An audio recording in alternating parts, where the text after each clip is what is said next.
Cordial saludo, bienvenidos una vez más a JCH Divulgación Jurídica, donde encuentran como otros podcasts y videos de interés. Continuamos con nuestra sección de libros, estudiando en esta oportunidad el capítulo 4 del libro El Príncipe de Nicolás Maquiavelo, que el autor denominó ¿Por qué razón el reino de Darío, que fue ocupado por Alejandro, no se rebeló contra sus sucesores después de que Alejandro murió?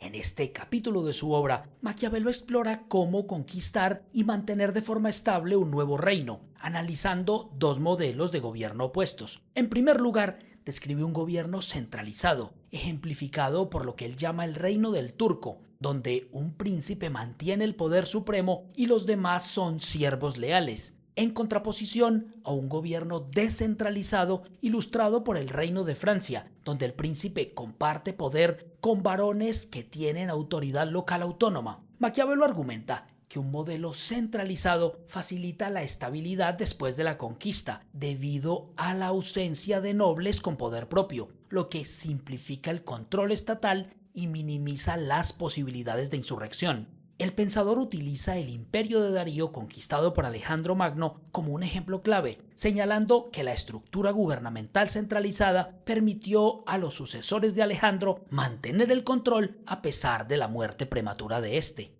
En contraste, nos dice, el modelo descentralizado presenta desafíos para la consolidación de la autoridad, ya que los varones con autonomía pueden fomentar divisiones y liderar la resistencia. Maquiavelo usa el Reino de Francia para demostrar cómo los múltiples centros de poder pueden complicar la gobernanza y la estabilidad del régimen. Finalmente, el filósofo concluye que la habilidad para mantener un Estado no solo depende de las capacidades del gobernante, sino también de la estructura administrativa y política preexistente en el reino conquistado. Escuchen ustedes lo que nos dice el autor en uno de los apartes del capítulo que venimos estudiando, abro comillas. Considerando las dificultades que existen para conservar un estado recién adquirido, alguien podría preguntarse cuál fue la causa de que Alejandro Magno haya llegado a ser señor de Asia en pocos años y después, cuando apenas la había ocupado, murió, de modo que parecía razonable que todo aquel estado se rebelase, y sin embargo los sucesores de Alejandro lo conservaron y no tuvieron para mantenerlo otra dificultad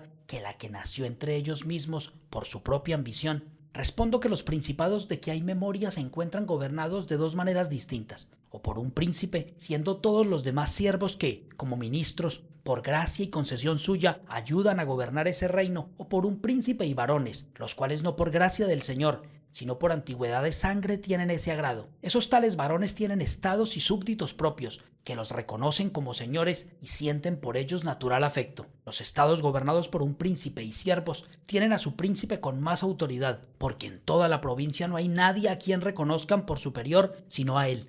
Y si obedecen a algún otro, lo hacen como a ministro y oficial, y no sienten por él particular amor. Los ejemplos de estas dos diversidades de gobiernos en nuestros tiempos son el turco y el rey de Francia. Toda la monarquía del turco es gobernada por un solo señor, los demás son sus siervos, y distinguiendo su reino en Sangiashi, provincias, envía a ellos diferentes administradores, y los muda y los varía como a él le parece.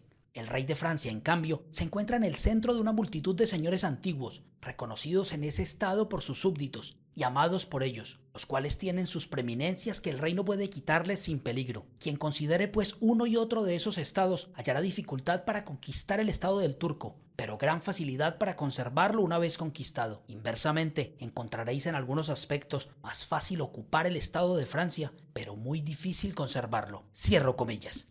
Para terminar nuestro podcast del día de hoy, digamos a manera de conclusión que para Maquiavelo conquistar y sobre todo mantener un reino de manera estable depende no solo de las calidades del gobernante, sino de la estructura de su gobierno. Si en este el príncipe ejerce un poder centralizado, es decir, sin la presencia de poderes locales, según el autor podrá retener el control más fácilmente. Si por el contrario el gobierno es descentralizado y existen estructuras de poder local, hay más posibilidades de perder el gobierno. Hemos llegado al final del capítulo 4 del libro El Príncipe de Nicolás Maquiavelo. Espero que este tema sea de su interés y que ante todo sea de utilidad para todos ustedes. Los invito a darle like si están escuchando este podcast en Facebook o YouTube, o a calificarlo si lo están haciendo en Spotify. No olviden compartir esta información para que muchas más personas sigan aprendiendo con nosotros. Gracias por escuchar.